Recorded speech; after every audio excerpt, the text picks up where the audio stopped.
Sunod-sunod ang mga pagbabago sa hit primetime series na FPJ Batang Quiapo matapos tuluyan ng nagpaalam sina Baron Geisler at Rosana Roses sa kanilang mga karakter.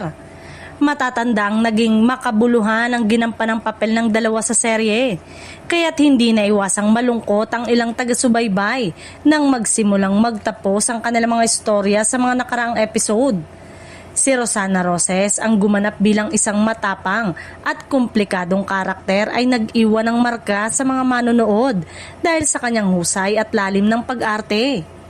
Ayon sa mga ulat, natural na bahagi ng takbo ang kwento ng kanyang pag-alis, lalo na't patuloy na lumalawak ang mundo ng Quiapo at nagbibigay daan sa pagpasok ng mga bagong personalidad na magpapainit pa sa banggaan ng mga karakter.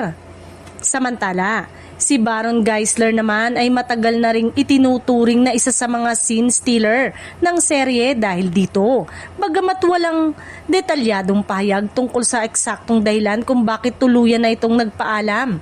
Marami ang naniniwalang bahagi ito ng mas malaking plano ng production upang sariwain ang takbo ng storya at itaas pa ang tensyon sa mga susunod na kabanata.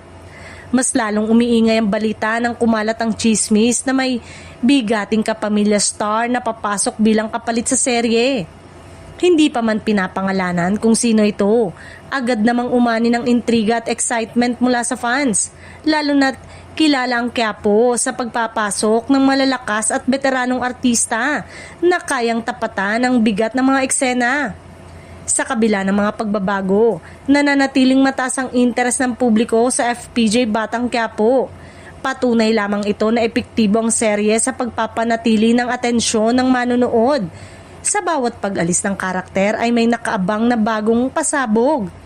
Habang hinihintay ang opisyal na anunsyo ng bagong kapamilya star, patuloy na susubaybayan ng publiko kung paano muling iikot ang kwento sa mundo ng Quiapo.